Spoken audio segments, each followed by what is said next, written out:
บ้ามันจะปีนกินได้บ่กระตุกอันนี้ดำๆมันนี่นะโอ้ไปมันคืออันออกสมๆอยู่คือสิแซ่บอยู่ไหนเนาะไปตักชื่อมือบ่ล่ะตักใส่กระตุกเนาะโอ้ยโอ้ยฟังไม่ได้เลิกอันนี้เนาะโอ้ต้องยุ่มหันหลังใช่ป่ะ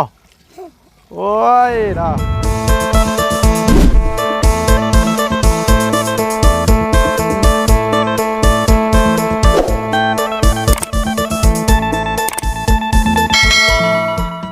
เอาบาดนี้แต่เว้นเยตาเลยเด้อบาดนี้พี่น้องเลยเนาะมาตุ่มมาโฮมกันอยู่นี่แหละพี่น้องเลยคนละคุม2คุมเนาะได้คนละจะคุมเลยเราเมื่อวานนี่ก็เจาะน้ำแตกตั้มทางบรีเพิ่นเนาะเนาะเพิ่นเจาะน้ำพี่น้องเลยแต่เมื่อวานแล้วแต่เศร้าเพิ่นบอกด้วยว่าจังใดเพิ่นนอนพี่บ่คืนนี่ฮะช่างเพิ่นน่ะนอนพี่แล้วข่อยบ่ได้นอนนอนเมียข่อยพุ่นละข่อยก็บ่ได้ถามเจ้าเนาะก็ถามช้างเอาพี่น้องเลยก่อนอื่นกราบสบายดีและสวัสดีพี่น้องกันเบิดสุขุสุคนพี่น้องกันเนาะพบพ่อกันอยู่ต้นบักม่วงอันดาสาวพรเพิ่นพี่น้องกันเนาะจังหน่อยหมางจังหน่อยหมางมันก็เบิดดอกพี่น้องกันเนาะเพราะว่ามาตุ่มมาโฮมกันอยู่นี่บักม่วงเนาะสิเบิดง่ายอยู่เนาะไปจ้าพี่น้องเป็นยังไงเนาะโอ้ทั้งนั้นกันเพิ่นตักน้ำมื้ออยู่หั่นน่ะเมนนั่นแหละชั้นเลยไปเบิ่งเจ้าเห็นไหมโอ้คลิปบอร์ดนั่นแหละโดยเอายืนจ่าบอลี่บอเลยข่อยนั่งแค่ข่อยยืนจะได้โอ้ยพอพูดเบื้องหลังเพิ่นนี่บ่ธรรมดาเด้นี่น่ะต้มหอยคั้นมีแต่ตุ่มบักหอยคั้นเด้นี่น่ะข่อยบ่จักฮอดหอยคั้นโดยได้เพิ่นแล้วมื้อนี้บ่แม่แล้วมื้อเช้านี่แล้วมื้อเช้านี่เลยจะมาทันอยู่บ่ก็บ่ทันแล้วข่อยก็มาวันที่บ่ายโมงเลยโอ้คือว่ามันไกลเนาะแล่นรถมานี่ก็ชั่วโมงเกือบ2ชั่วโมงพี่น้องเอ้ยกันเว้หันแว่นี่เข้ามาพี่มันก็เลิกเติบได้ทางมันยากครับอันนี่เด้อระวังเด้อครัวน่ะข่อยมากินนี่มันเตยลงแห้งได้ว่าเนาะเอ้าบ่แต่มื้อบ่ได้แท้ครัวตัวนี้ตัวใดตัวนี้บ่ตัวใกล้ๆนี่บ่แม่นตัวใกล้นี่บ่บ่แล้วมันเตยใหม่อีกกินนี่หลังตุ้ยรถน้ำเซาะมันเด้เจ้านักพูดระวังนี่ฝนตกนี่อันตรายได้อยู่นี่นะลมน้ำคือบ่ได้จอดรถไว้ฟ้าคุณบ่เอาแน่นอนอยู่แล้วเพราะว่ามันอันตรายอยู่อันขัวนี่เพราะว่าสังเกตได้นี่รถแบบนี้บ่มีคอยเข้ามาเลยเนาะบ่หักครัวใกล้ใครยุ่มมีคนทางเลี้ยงลูกได้บัดครัวตัวนั้นติมันขาดบ่ได้เนาะบ่ได้แล้วบ่ได้มา2ครัวแล้วบ่ได้เบิดมันนั่นเลยเด้เพราะว่าฝนตกมานี่ก็ยากบ่คันสั้นแล้วค่อยสิต่อใช้กันกับที่นี่ก็ได้โดยเอาสาพี่น้องเลยเนาะย่างนี้เชยนี่โอ้ยเจ้าก็บ่จับกล้องมาจับดีแน่เนาะเพิ่นบ่ก็ตั้งไกลนะบ่เพิ่นคาเพิ่นมีแต่อันว่าอันยังตุ่มหวยคั่นนี่นะจอมยุทธนี่เนาะเบื้องหลังเพิ่นบ่ธรรมดาเด้ฝึกพิทยุทธมานี่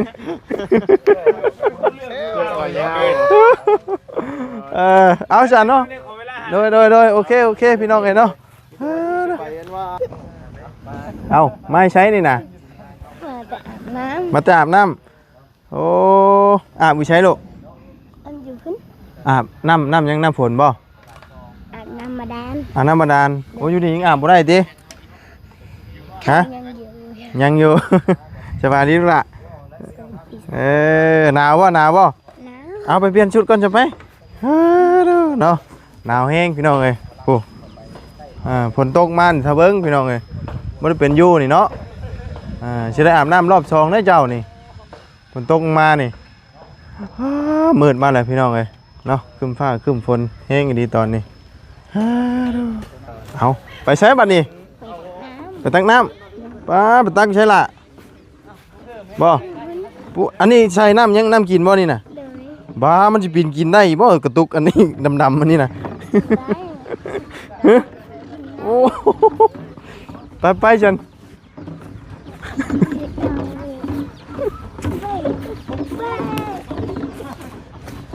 อ้เอาบ่ไปแล้วอย่าเด้อยันปิงคือว่าได้ยินข่าวมีปิงเนาะโอ้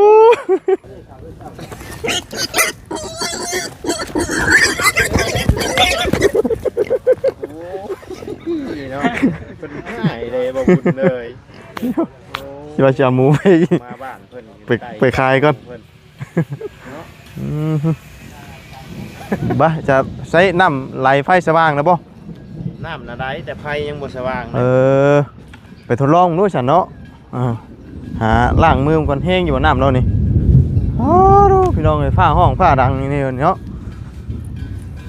ใส่บ่ใส่แท้เฮ้ยนี่โอ้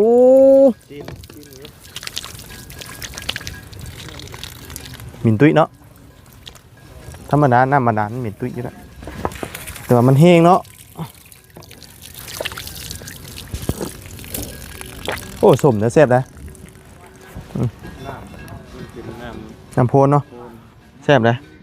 มันเป็นอันว่ารสชาติสมๆคือน้ำสร้างอยู่นะแต่ว่าคันจะกินดีๆนี้ห่วยว่าสะอาดกว่าน้ำอันเพิ่นไปเอาพุ่มจังเนาะเพราะว่าน้ำนี่มันสิใสกว่าตามที่ว่าเห็นในอันน่ะกระถางน้ำเพิ่นน่ะเห็นน้ำละอันกระตุกน้องน้อยเพิ่นไปเอากินนี่ก็ป๊อดเนาะอันว่ามันเกิ่มเนาะแบบว่าจนเคี้ยวจนมีแต่ ขี้ดินเอาฝนกระสิตกในได้บาทนี่พี่น้องเลยผู้มาอะไรผู้เนาะน้ำกินมาดิเอาเดี๋ยวจักหน่อยก่อนจะจังถามเล่าพี่น้องเนาะเป็นยังไงเอาเนาะถือว่าน้ำใสเลยเนาะโดยสบายดีใส่ไปพี่น้องละให้น้ำเจ้าได้เลยเร็วเลยโอ้น้ำกินบ่ไปเอากินนี่นะโอ้มืดเนาะทางนี้พี่น้องเลยนั่งเฮี้ยงกันอยู่นี่ด้วยฮะ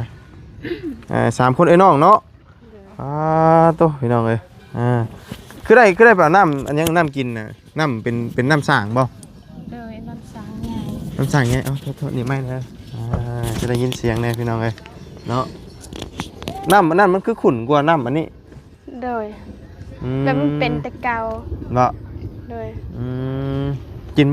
บ้านได้บ่ โดย ระหว่างน้ำตัวนี้เจาะไม่แล้วกับยังจะกินนั่นคือเก่าบ่ ถ้าแบบน้ำตัวนี้มันกินได้ก็กินได้ อันนี้มันใสอยู่ได้เนาะ โดยแบบว่ามันบ่จาง อันนี้ไม่ได้จางเลยเนาะซิมมันกินนี่มันคืออันออกสมๆอยู่ คือสิแซ่บอยู่ได้ โดย เนาะไปตักสิมือบ่ล่ะ โดย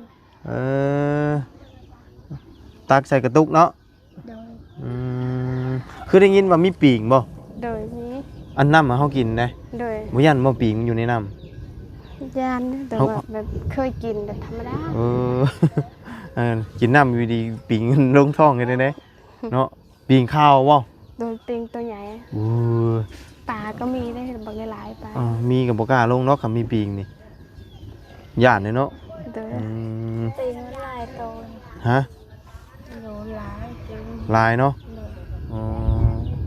มันเป็นหนองบ่ โดย หนองบ่บกจักเทื่อบ่เลิกบ่ เลิก เลิก โดย แล้วสร้างนี่น่ะกินบ่ได้ที่สร้างตัวนี้น่ะ ถ้ากินได้แต่ว่ามันสีคุ้นๆแบบเพิ่นอาบเนี่ย มันส่วนหลายอาบมากกว่าเนาะนี่เนาะ โดยแต่ว่าใส่แบบนึ่งข้าวนึ่งน้ำเผ็ดกินได้ โดยเอาวันนี้ก็ถือว่าได้น้ำได้ในไส้เรียบร้อยแล้วเนาะเพิ่นแล้วแต่เช้าพุ่นติ โดยเพิ่นเจาะแล้วแต่8 โมงกลางคืน แล้วแต่ว่าสร้างเพิ่นนอนพี่บ่ โดย เพิ่นนอนอยู่ใช้นอนนี่บ่ นอนอยู่เฮือน นอนอยู่เพื่อนเลย โดย โดยยังหนาวอยู่บ่เดี๋ยวนี้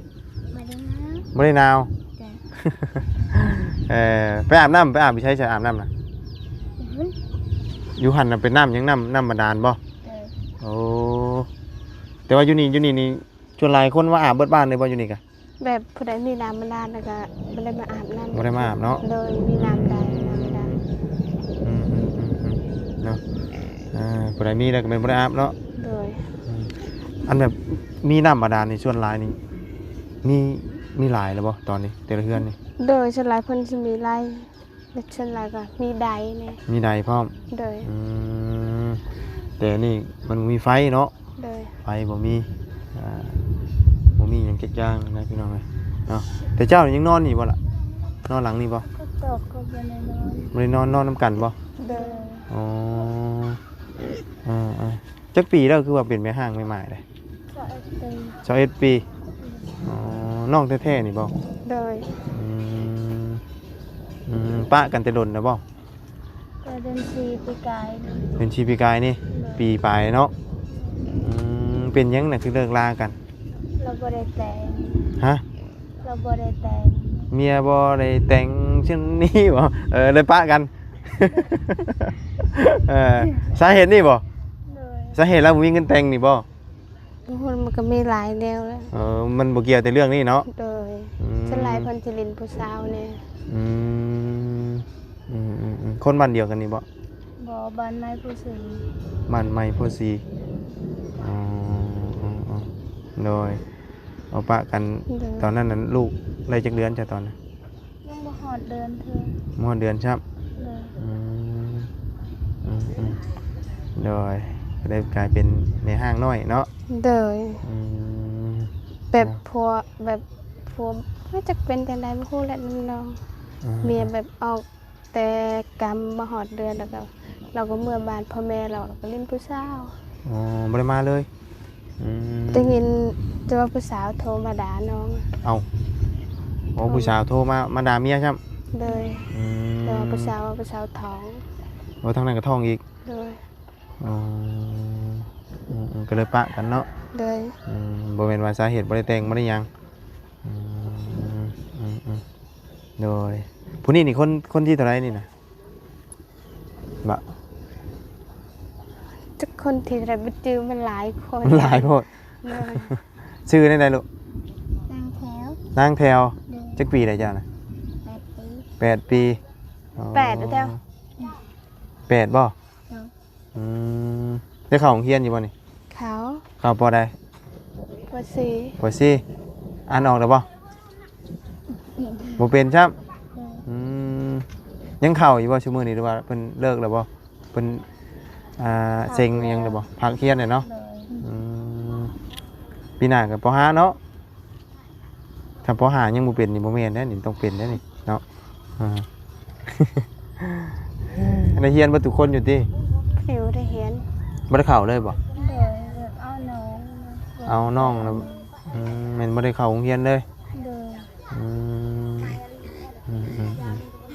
โดยเอาน้ำอยู่น้ำกินนี่แม่นไปตักพุ่นบ่เลยเนาะไผกันเนาะ เลย แต่ว่ากระตุกอันนั้นน้ำนั้นมันคือขุ่นแห้งเด้ออันนี้ก็แม่นนี่เนาะสีมันเป็นนี่แหละมันก็บ่ใสเนาะแต่ว่าน้ำนี่ใสกว่าอยู่แต่ว่าน้ำมันก็บ่ได้จางปานใดเนาะนี่เนาะตามอันน่ะล้างเมื่อกี้นี่พี่น้องเอ้ยเนาะก็คือสิกินได้อยู่เนาะไปใช้หลายแต่ละมื้อน่ะฮะ ดีขึ้น อยู่เฮือนบ่ได้ไปใช่เปล่าไปหาอยู่ว่าหน่อไม้น่ะ บ่เคยหา หาบ่เป็นบ่ เลย หายังจะเป็นน่ะฮะ แต่เองโดน หายังก็บ่เป็น ตักน้ำเป็นอย่างเดียวบ่ เลย น้ำนี่ตักเป็นเนาะบ่ยันบ่ตกน้ำปีงจับอ่ะ ก็เป็นแบบนั้นมันเป็นแบบนำให้เราก็เป็น อ่า แต่เราบอกกล้าวเอา โดยนึ่งขาวนึ่งน้ำมันก็เป็น ใช้เป็นหยวมมึงรู้น้ำเจ้าหยวมเป็นอยู่บ่เป็นนะบ่หยวมได้หยวมตอนไหนน่ะฮะไปเบิ่งรู้ไปพาเอ้ยไปเบิ่งรู้ไปหยวมรู้หาไปลาไปให้น้องหยวมให้เบิ่งรู้นี่เป็นอยู่บ่ฝนสิตกเลยอันนี้กกผ้าเจ้าบ่นี่น่ะ บ่แมน ฮะ บ่แมน บ่แม่นบ่ บ่แมนว่ากับน้องขอโทษนะ เป็นยังเฮ้ยลองเบิ่งห่านบ่เทิงจ้ำบาดนี่โอ้ยตาย โอ้ยฟังบ่ได้เลิกอันนี้เนาะ เลย โอ้ต้องหยุ่มหันหลังคิดบ่ โอ้ยเนาะมันสูงเนาะ เลย นี่นี่แห้งอยู่พี่น้องเลยเนาะไหลจอกจอกบัดนี้ก็อาบนี่เด้อบัดนี้เด้อนี่เปิดโยมเลยก็อาบโลดนี่พอดีแล้วเนาะเพิ่นแล้วกันเลิกเติบเนาะ8 โมงแรง เลย แต่ว่าเพิ่นแล้วแต่เจาะชื่อว่าเพิ่นยังบ่ได้เอาท่อหยังลงหรอวะ เลยเพิ่นหากระใส่ตอนเช้า หากระชายตอนเช้า เลย อันนี้สิเอายังขังอันนี้น่ะ เอาแบบน โดยโอเค เอาน้ำไม้ตัวนี้ก็ได้แบบไหมตัวนี้ ไม่เพื่อบ้านนี่บ่ เลย มาตีใช่เนาะ เลยหมัดเอา แต่ว่าเบิ่งหั่นต้องขุดลงอีกนี่ เลย มันบ่เลิกมันสิกลมันสิถอนได้นี่เนาะ เลย โดยถือว่าแห้งดีพี่น้องกันเนาะแห้งน่ะก็ใส่ไว้เนาะ เลย ถือว่าเพิ่นเป้าให้คักกะดีนี่บางบ่อนนี่ยังบ่ได้ใส่ได้นอกจากแบบว่าเพิ่นใส่ใดแล้วแบบเปิดอันว่าโดนๆแล้วมันจังใส่อันนี้รู้สึกว่าใส่แห้งอยู่ดีเนาะถือว่าเพิ่นเป่าใส่น้ำเป่าขึ้นมาแบบคักกะดีจักเม็ดก็ 32 32เนาะความลึกที่แรกเพิ่นว่า30 เมตรเนาะวันนี้พอดี32พอดีอันเดินเจ้านี่แม่นฮอดพี่เป็นเบิดเลยบ่นี่ เลย อ๋อ แถวแคมป์ป่วย แม่นเบิดเลยขาหัวนี่เนาะ เลย อันแม่นเบิดเลยอันนี้ก็ได้ มันบ่ฮอดพอโพนอยู่เลย บ่ฮอดบ่ โดยเพียงนี้ ฮอดตัวนี้บ่ โดย ไปนี่บ่ ตามมะม่วง ฮะ มะม่วง รถกกม่วงนี่ โดยกดมันลำไยแล้วก็ลงทุน เอาอันมองรถจอดนี่บ่ได้แม่นบ่ บ่แม่น อ๋อบ่แม่นเนาะแถวน่ะ เลย แม่นแต่มานี่ เลย ที่ว่าแม่นเบิดอันใหญ่ๆนี่นะ ตรีดินประตู บ่แต่ว่าครึ่งนี้น่ะคือเพิ่นแบ่งให้แล้ว เลย นะเอาป่าฝนจิลงนะพี่น้องเลยเนาะเรื่องไรนี่คำลมมานี่ปิวบ่มบ่ำบ่เจ้ายังนอนนี่หรอวะเจ้าน่ะนอนน้ำกันบ่กับแม่อ๋ออันนี้คือลูกของทั้งพ่อใหม่บ่หรือว่าน้องกับ แบบน้องพอแท้ น้องกับเจ้าบ่พ่อแท้ๆกับเจ้าบ่ ๆเลย อ๋ออันลูกกับพ่อใหม่มีกี่คนนะ บ่มี ยังทันได้มีบ่ เลยปัญหาก็เอา โอ้คือทั้งพ่อใหม่นี่ยังไม่ได้มีลูกนำเนาะ เลย อ๋อโดยดีแล้วที่ว่าเพิ่นยังบ่ทันมีลูกเนาะแต่ว่าเราบ่ได้ค่อยเข้ามาบ่ตอนแรกเข้ามาบ่ โดย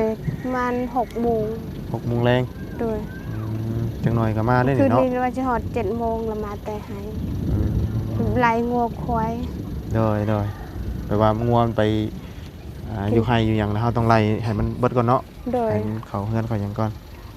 ชักเป็นบ่ไห้น่ะเจ้าน่ะชักเป็นอยู่บ่เป็นบ่เป็นอยู่เนาะดำหน้าเด้อดำหน้าบ่เป็นบ่เคยดำบ่ เพราะว่าส่วนหลายบ่ได้เฮ็ดหน้าเนาะ โดย เลยบ่เฮาบ่ฮู้เห็นอยู่เพิ่นดำแต่ว่าเฮาบ่เคยดำเนาะ โดย บ่เคยดำนี่ก็เมื่อยคือกันได้ดำหน้านี่นะไปซะเนาะระบ่าวก็สิเดินทางขึ้นเชฟโปนมื้อนี้ โดย มีแต่พุ่นแหละค่ำๆพุ่นแหละพี่น้องไว้ฮ้อนก็ได้เอาเข้ามาหาทางน้องพรเพิ่นก่อนมื้อนี้มาเบิ่ง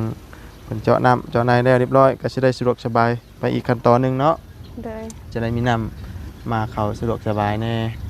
อาบน้ำอาบในเนาะสิบ่ได้ไปอาบอยู่ไกลเนาะลักๆนี่จะเอาอาบอยู่นี่บ่ โดยอาบนี่ถ้าแบบขามลูกปากกาแล้วพาไปตู้ไปมีแต่น้องไป เลยเนาะ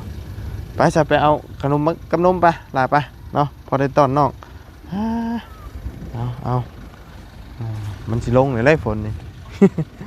ฝนตกแห้งนี่โอ้ยออกบ่ได้เลยเนาะ เลย แต่ย่านเนาะขัวเนาะโอ้เนาะพี่น้องเอ้ยขัวไหม้เพิ่นน่ะเซแต่เซอยู่ส่วนลายนี่มีว่ารถแบบนี้แล่นเข้ามานี่